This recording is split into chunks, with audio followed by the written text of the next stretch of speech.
Welcome back to another episode of In the Clutch podcast. I'm Gavin Russell. Alongside me is John Komosa. And our guest this week from Peoria High, coming from the pride of the city, it's Landon Newby-Holesome. John, first of all, how you doing? Thanks for joining us again this week. Yeah, definitely doing good. Coming back from a wedding this weekend in Champaign, just kind of settling down. Obviously, getting back on the grid with some football, doing obviously the scouting report for high school, and getting primed and ready for another big game Friday night, Washington Dunlap. So, no doubt about it. And Landon, again, you had practice earlier today, getting ready for another big game this Friday night. How you doing?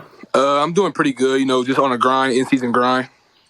Most definitely, got to have those long weeks of practice and whatnot. So, and you guys have had a couple of big wins so far. I mean, you look at games against like Normal Community. Amongst some other teams, you've already played some big games against in-city rivals, Manual. Kind of how have those games gone for you? Like from week to week, we try to improve on small tasks because we score a lot of points. We've been playing actually pretty good defense this year, which I'm really happy about that. So we just try to focus on the little things like the penalties, the offsides, the holdings. We try to focus on that to improve. Mm-hmm. John, you got anything? Yeah, I mean, Lane, I was going to say, and that's one thing that Coach Thornton talked about week one. You guys came out against Metamora. You showed that in that game. And then from that point, it was almost like a stretch of 3-4 games where you only allowed 16 points. The season high was 30, but you guys have been averaging around, seems like 60-something points, the last couple of weeks. So that's got to be a nice thing on defense, knowing that you guys are locked in on defense, but also Malachi's getting you a lot of touches, getting a lot of touchdowns. And, Tino's airing it out, finding his receivers. So that's got to be a really nice thing, having both offensive defense this late in the season get ready for playoffs. Yeah, it's been a big focus this year. It's defense. It's one of the best defenses we've had in a while. Our coaches agree. Our players agree. We got some hitters on defense. We got people that do their job now. And it gives more confidence to our offense, knowing that we can go out there and get a stop when we need it. We can go out there and get a turnover when they need it.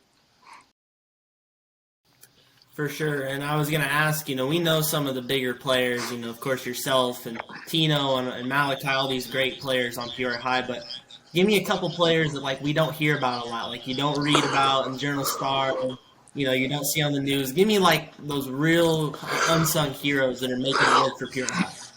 I'm going to be honest with you, the whole O-line, they go really unnoticed most of the time, like Jaquarius Green, Dominic Bautista, Mathino Fuller, AJ Roscoe. The O-lines are some monsters. They don't. Elijah Love is another one. He's playing tackle for us right now. They're just monsters. They get after it. We're huge up front.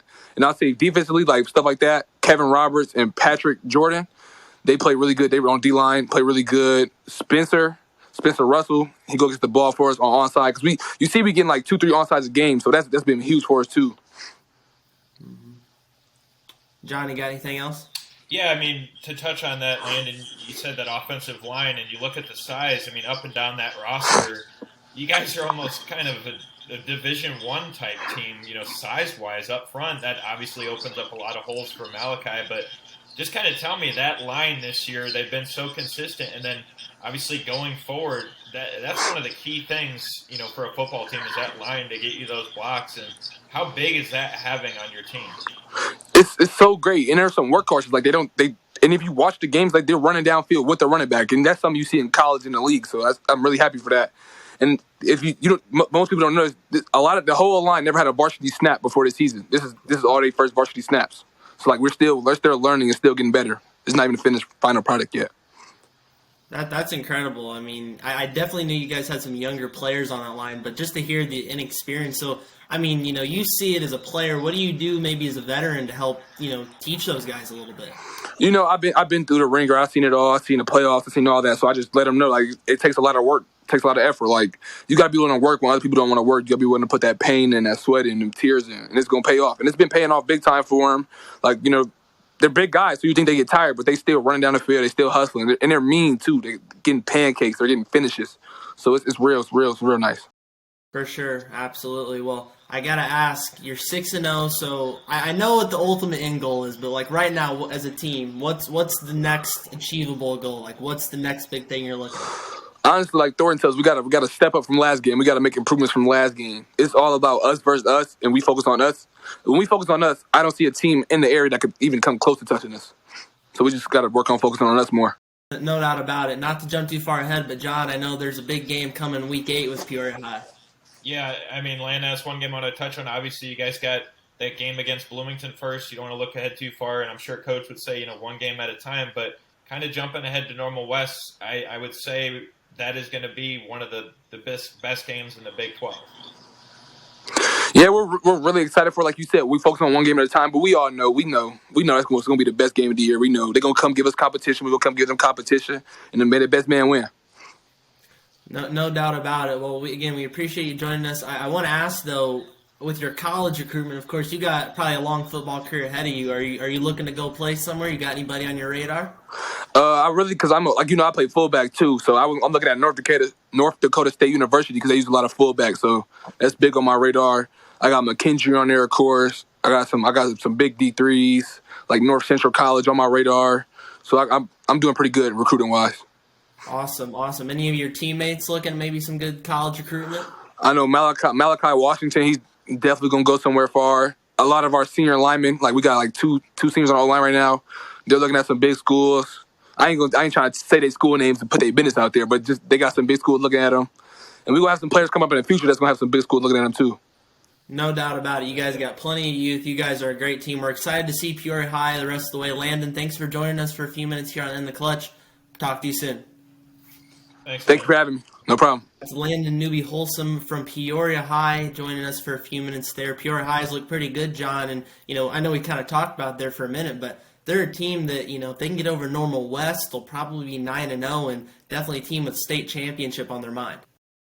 Yeah, I mean, and that's one thing that when Tim Thornton came in as head coach, they really laid the foundation. They've just had guy after guy come up through that program that has just been a high caliber player, not only offense, but now that their defense is coming around, their defense has looked really impressive this season. And Malachi Washington, I mean, Gavin, if you go through the ranks, he's up there as one of the, better running backs that came out of Peoria High. I mean, there's been so many talented players, but he is definitely making a mark here for the Lions this season. Certainly, as he joins among the many that have come through. Geno Hess is one of the ones that I definitely remember from that state championship group back in 2016. They definitely give me the idea that, a very similar looking team. I think they almost might be better, which is really hard to say, especially that was a team with, Karan Taylor, Kendrick Green, of course, Geno Hess as well. So they've got, a big thing to carry there, but definitely with some potential. But let's move on to a different direction here and look at our CSM games of the week from last week, recap those a little bit.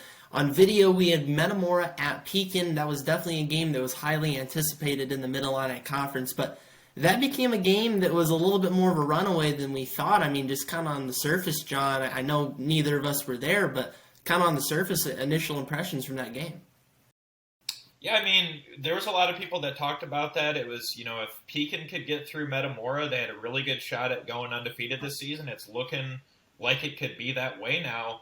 And, we were thinking about it. In that game, Pekin doesn't miss a beat. I mean, I've watched them the last 3 weeks up until last week when I was gone. But, Tanner Sprecher, Kanye Tyler, just that really sound defense. And Pekin looked really impressive against Metamora. I'll be honest, I didn't expect it to be that big of a blowout for the Dragons. And they really put their foot on the gas. And that was just an incredible Mid-Atlantic Conference win. They're well on their path for an unbeaten season. Yeah, they definitely have a very favorable schedule the rest of the way. They look to be the favorites in the rest of their 3 matchups and would put them at 9-0. Of course, it's a different animal in 7A once they get to the playoffs. I mean, kind of from your perspective as an analyst, as a fan, sort of, what would they have to do in these next few weeks to really get themselves prepared for, a 7A team? They may not be facing the most stellar competition, but what do you do to prepare for those weeks coming up? Well, I mean, Gavin, you touched on that, and I was actually just looking over the schedules earlier this afternoon, and, you look at Loyola, you look at Mount Carmel, and you see these teams, averaging high 40s. They've put up 50, 60. Also, just had some teams that they haven't allowed a whole lot of points. So that's going to be one of those games you have to come out and you have to play like you did against Metamora. You have to come out like you did against Washington, and you have to come out and play that defense like you did against Morton. Those are really tough teams, obviously one game at a time, but if you reach that point, you're looking at a lot of Division I caliber players you go up against on not only offense and defense. So it'll be a tough test, but Pekin definitely has a shot at it. Just got to keep putting in the work. No doubt about it, John. And I think then we look at Metamora, this is a tough week for them because they had kind of been on the uptrend. They had a slower start to their year, kind of got back on it, and then kind of a crushing loss. Again, Pekin's no slouch. Pekin is a tough team to play against, and Pekin's a really good team, so it's not to say that Metamora necessarily played horribly. Probably didn't do as many good things as they would have liked. I'm sure they would tell you that. So what do they do to rebound into this week, these last few weeks, as they, again, kind of eye up a playoff berth? Yeah, it's just limiting little mistakes, and obviously it's, you go back, you watch film, it's hard to pull some things away from Pekin because, Pekin's one of the best teams in the Middle Illini, there's no question. They've battled some of the best teams and came away with wins. And it's one of those things where if you leave the window open for Pekin and you make a costly mistake, they're going to make you pay. They have that great running back combo we know about, Scotty Jordan at quarterback. So Metamora is going to have to just key it back in, not let a loss like that affect them. I know it's a kind of a crushing blow, obviously a game that they wanted to stay close in, but they're going to have to bounce back and realize we're still in contention and come out and get a win Friday. Sure can, and Caden Harton, it's been absolutely incredible. Again, despite a tough loss like that, he's going to help lead this team forward. And there's plenty of other great seniors, a lot of great experience on this Metamora roster. Our other game of the week was on the radio. That was Canton at Dunlap, a game that was pretty close in the early stages before Dunlap put their foot down on the gas pedal and took off for a 38-14 win. Canton, maybe not super close in this game. Seem to be getting hot, though, at the right time. They're definitely starting to figure it out after an 0-3 start. We'll look at Canton first. Again, not a favorable outcome in this game, but Canton, maybe a team that, has the potential to pull out a couple surprise wins in the late going.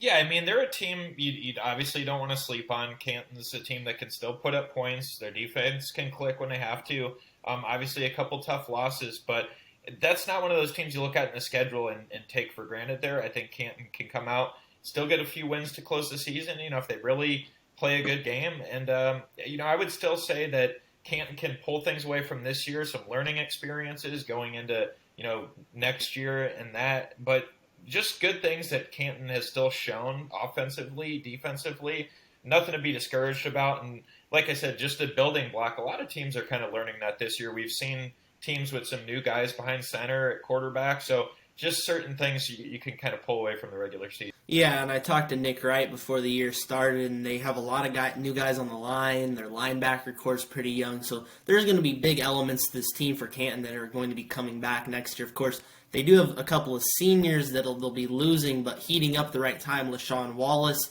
has definitely had a couple good outings as of recently. Cale Barnhart at quarterback, so they'll look to maybe be a surprise team here in the last few weeks. Don't sleep on the Little Giants. But for the winner, the victorious Dunlap Eagles, they've been on a roll and they've been red hot. Of course, they've played a couple of their easier Mid-Atlantic Conference matchups, but they're leaving absolutely nothing to chance, and they are getting wins in big fashion. Yeah, Dunlap is a really impressive team. They only have those 2 losses on the year. Coming into that big game with Washington, which we'll discuss more, but I was at that Pekin game with Cody. They played at home, and they had a really legitimate chance of winning that game, turned the ball over late. That was earlier in the season. So they're a team that had Pekin right there. They can go out and beat some of the best teams in the Middle Illini, and they're right there, within the chase. Obviously, like we said, Pekin has a pretty favorable road down the stretch here, but Dunlap gets a win over Washington. If they can pull that out Friday, they're looking really good, if they can get that playoff spot.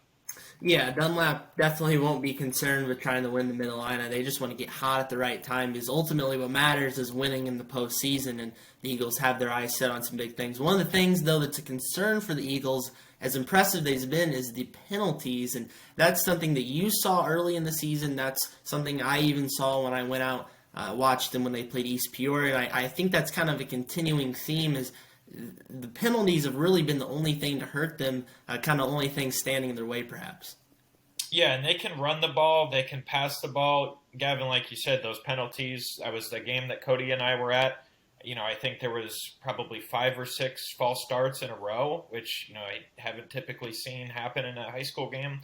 And those are just the little things up front on the line, getting your count ready, making sure you're all on the same page, because you learn that in the regular season. Okay, we dropped a loss to Pekin, we bounce back next week, but in the playoffs, every single penalty is costly. You can't make those little mental mistakes. If you make them, it could cost you the game, and that's the end of your season. So obviously, week after week in the regular season, you can improve on things, but once you get to playoffs, it's one and done. Yeah, no doubt about it. They definitely have to clean up some of those penalties, but a team full of talent, Graham Glover, Braden Orr, we'll get into a little bit more on the Dunlap Eagles in a moment. So that's our CSM games of the week, and let's actually go into looking at our games of the week coming up. We've got Dunlap at Washington, so we'll kind of just stick with Dunlap here. Again, you're 4-2, you've got a lot of star talent. You face a team like Washington, though, that, again, especially when they're on their home field, we saw what they did to Metamora. They're a very competitive team. They never leave anything to chance either. So kind of just on the surface, what's it going to take for Dunlap to get a victory? Yeah, playing at Washington, this is a Washington team that started off a little slow early. They played two really good teams in Highland and Kankakee, and we kind of thought, okay, is this Washington team going to turn it back on and click a little bit? Which they did. They showed good things, and even in the game against Pekin, the score doesn't quite indicate it, 49-28, but they, rallied for some late touchdowns. They didn't kind of get discouraged when they were down big at halftime, bounced right back, and this is a Washington team that, you look at that schedule and you don't really want to see Washington. My light went off there, but you don't really want to see Washington, on your schedule, and obviously it's a game that Dunlap's going to have to bring their A game. No doubt about it. We'll let you get your light back on there, John, as go complete darkness. But, I know exactly what you're saying there. They have to bring their A game, and especially with the veteran coach, Daryl Crouch, he's seen it all in these situations. And, Washington, maybe not a team that in recent years would find themselves at 3-3, just hoping to, make the state playoffs, rather maybe focusing on like a Mid-Atlantic Conference championship. But being a veteran coach, he can actually get the guys settled in the right way.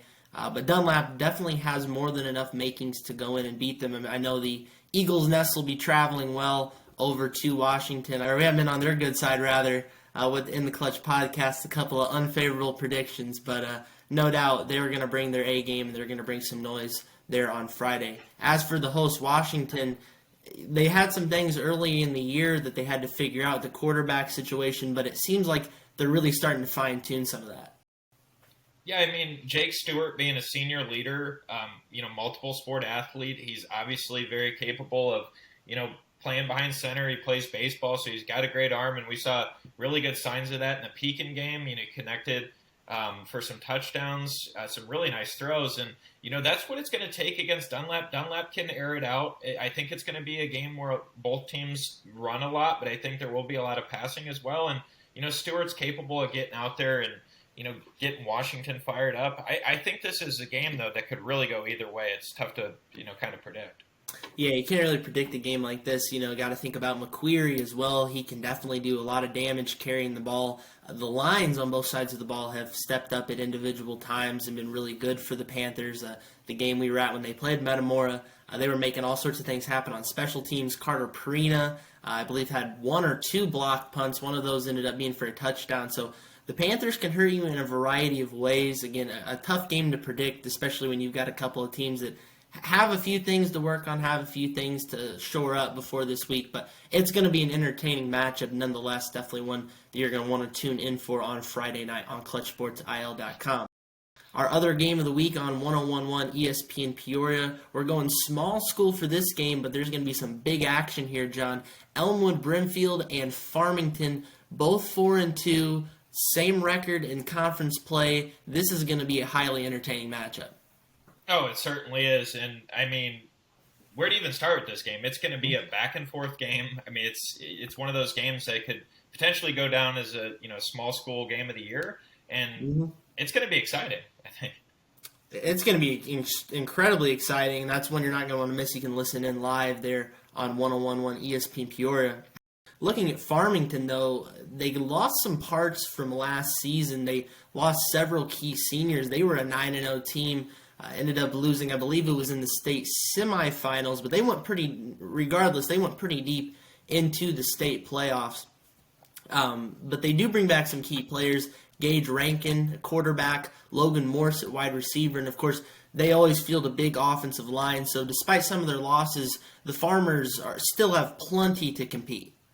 Yeah, they do, and that's another team right there. They start clicking at the right time come playoffs, and that's a team you don't want to run into. I mean, they've shown really good things this year, previous years, and it's a Farmington team that has a lot of potential to get some wins in the playoffs, I should say.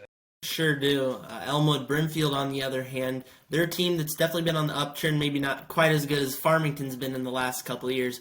I think the biggest thing for them, though, is they bring back some big guys on the line. Linebacker Sloan Windish, I believe he was an all-state honorable mention, so definitely getting some big recognition there. But they also have Aiden Frail at running back. I think it's the seniors really leading the way there for the Trojans. Yeah, it is, and that's another thing. Just a lot of well-rounded players on that team, offensively, defensively. I mean, I think it's going to be one of those games that could go back and forth, and just a lot of talent on both sides of the roster, and just good things up and down that team. And I think it's two teams that are still kind of building as the year goes on, and obviously showing good signs for next year as well. Sure are. They have a common loss, and that was to Macomb, who I think we can fairly say is pretty legit.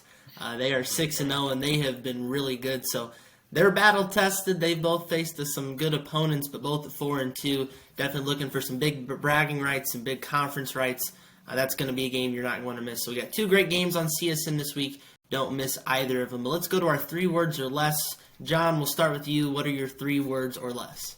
Well, I'm gonna take the thought of it. Just go player of year. I mean, I know it's a little early to talk. We still got the playoffs, but Gavin, if we could just generally break down this area as far as Big 12 Mid-Illini, look at how stacked you are as far as Pekin, Tanner Sprecher, Kanye Tyler. I'm sure if you compare their stats, that could go either way. And then you look at Malachi Washington at Peoria High. It's going to be a chase, and I'm really interested to see who can, kind of grab that crown. But I know teams are still focusing on, team accolades, obviously wanting to get the end goal of the state championship. But if we just look at individual talent and what a lot of these players have done on the field, we've seen some big numbers this year, more so than other years. We've seen huge numbers, especially coming off a year where we had Seth Glatz at Morton, and how many big games he put up. We thought that'd be hard to top, but we've seen a lot of great performances, and you mentioned all those great players probably in the top of contention, but so many others that they probably won't get Player of the Year thoughts, but they've been in their own right incredibly impressive. We've talked to several here on the podcast. Scotty Jordan's been really good. Caden Harton, it's been really good. Landon Newby-Holesome, maybe not a guy putting up all the stats, but he's a guy that helps produce winning football. There's so many of those guys out there that we just can't talk about, but definitely deserve some recognition. So a lot of great players to keep an eye on. My 3 words, there's 3 weeks left, and it's hard to believe that we've already gone through 6 weeks. The IHSA football season's gone by in a snap. But there's definitely some big races down the stretch here. I mean, look at Big 12. Mentioned it a little bit with Landon on the interview. With Normal West and Peoria High meeting in Week 8, that's going to probably determine, Big 12 Conference champion right there. Although there's a few teams perhaps in the mix, it probably comes down to those 2 teams. Even Pekin, of course, they probably have it locked up. But, again, we've seen crazier things happen, and I guess you could say you never know. But with 3 weeks left, you've got those conference races. You've got teams, fighting for those playoff berths. I mean, look at Washington. They're 3-3. You would think, okay, they got to get 2 out of their next 3. But, again, they have some tough games left on their schedule. So, again, you look at some teams like that fighting for playoff berths. The last 3 weeks are going to be incredibly crazy. And, I don't even know what to make of it, John. Just kind of have to take it 1 week at a time, I guess. Yeah, obviously, like you said, Gavin, kind of hard. Any given day, you don't know if there could be something crazy happens where weather could be a factor, like we saw with Pekin and Morton. It was a low-scoring game, 14-7. Obviously, both teams had trouble kind of hanging onto the football there. So, if we see some rain, you don't know if Pekin could be tested. But you look at Peoria High in the Big 12 matchup, assuming they get by Bloomington, that Normal West game, we could have talked about that game 4 weeks ago, kind of setting up. This game would have been big if you just looked on the schedule, knowing how both teams played last year. But I think Peoria High and Normal West, that's like your Big 12 championship right there, and I think that'll be Peoria High's biggest test of the season. if assuming they can come out with a win and get a win over Notre Dame, that would be a really nice way to cap off an unbeaten season for the Lions.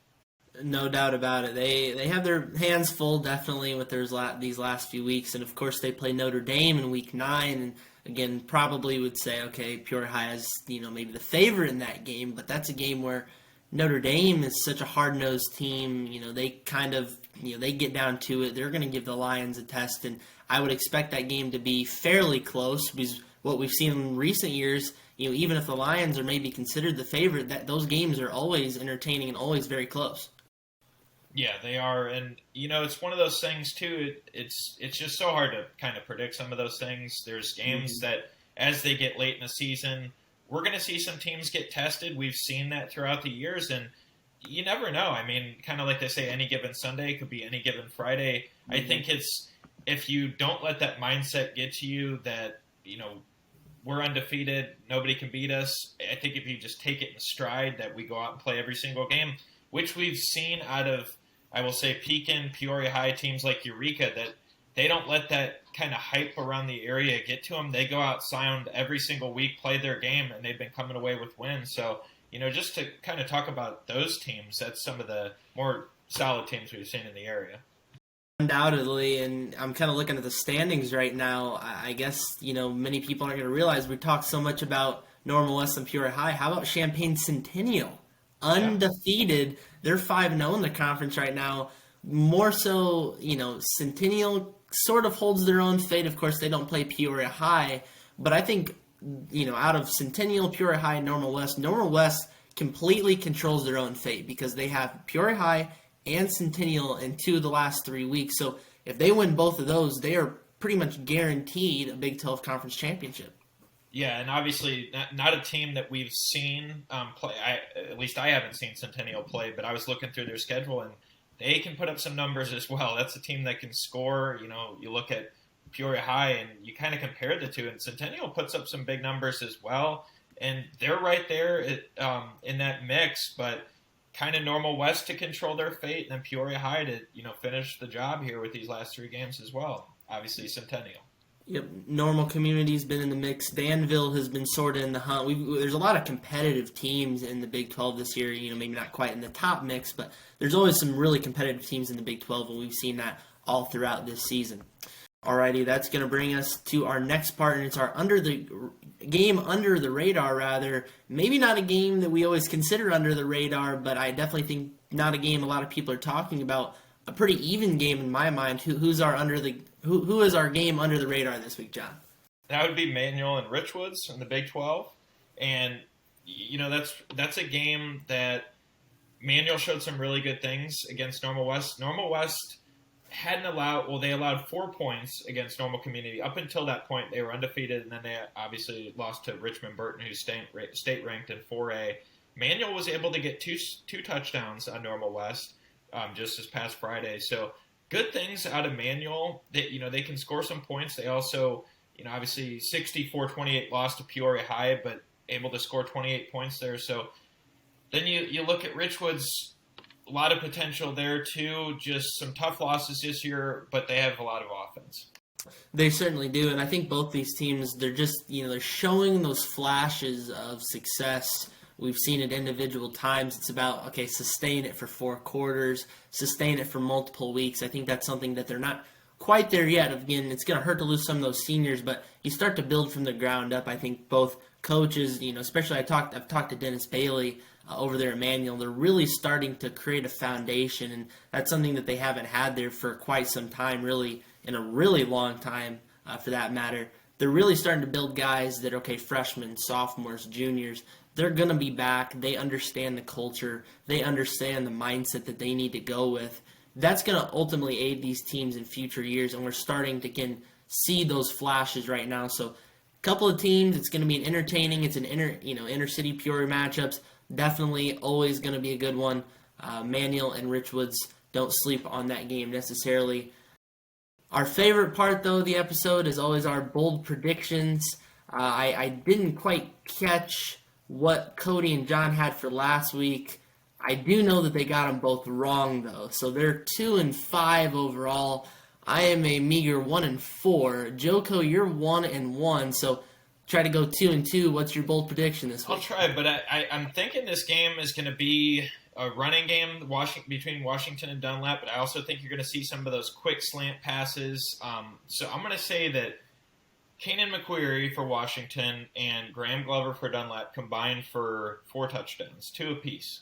I mean, it's kind of a stretch, but they've shown some highlight reel plays, and I could see this being a higher scoring game, and it's a bold prediction. Might come true. We'll see.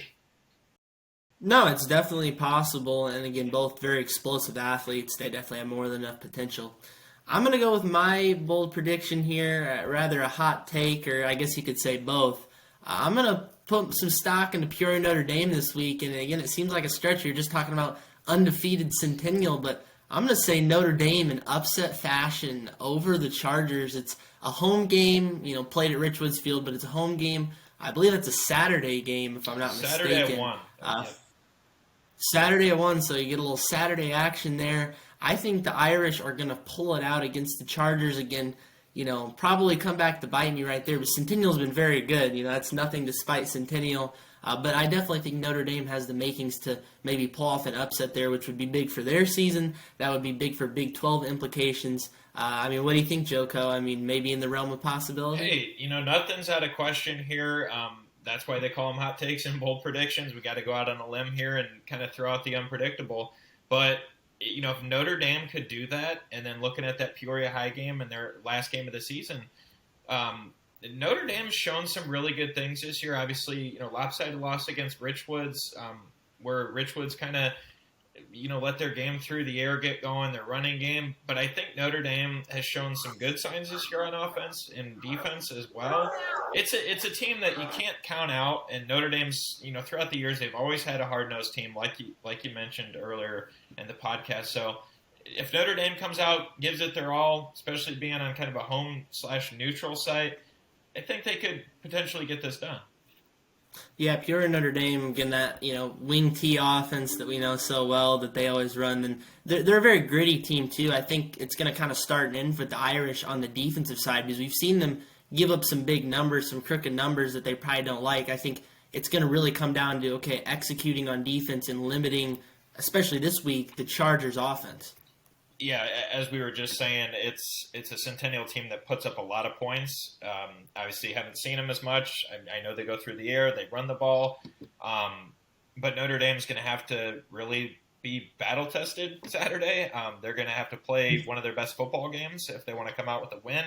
Secondary is going to have to be good. Linebackers, defensive line, O-line is going to have to block for that wing T. They're going to have to do a lot of the little things and obviously limit mistakes, little penalties. That's going to be a tough game, but you never want to count out the Irish.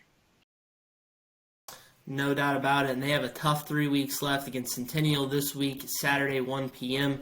They host Normal Community in Week 8 and then Peoria High in Week 9, so almost must win this week, you feel like, if you're the Irish, to put yourself in a good spot to make the playoffs, but plenty of entertaining football left to go in the season. Appreciate everybody joining us on another week of the In the Clutch podcast. Had Landon Newby-Holesome earlier. We thank him for coming on. John Komosa, thanks for coming on. Any final thoughts before we head to Week 7? Yeah, I'm just looking forward to another really exciting week. Obviously, we have our Dunlap Washington game in the Middle Illini. Pekin trying to get another win, 2 wins away from an unbeaten season. Peoria High looking for an unbeaten season. I think there's going to be a lot of little key things to watch as we move forward in those games that you never know which way they could go. Looking forward to the last 3 weeks. It's hard to believe it's already over. You're going to miss once football season's over, but it's been nothing short of exciting. Yep, we're getting that true fall weather now, or at least we'll start getting that here in a couple of days. But it's about time for playoff football. We'll wrap up the last few weeks here. You can continue to follow all the coverage on ClutchSportsIL.com and on 101.1 ESPN Peoria for our 2 games a week. And again, come back for the In the Clutch podcast. We'll break it all down. We'll have some guests and things. Let us know who you want to hear. Reach out on social media. We will do our best to make it a part of the In the Clutch podcast in the coming weeks. That's all for now, though. Thanks again for joining us. John Komosa, Landon Newby-Holesome. I'm Gavin Russell. That's all for this week's episode of In the Clutch podcast.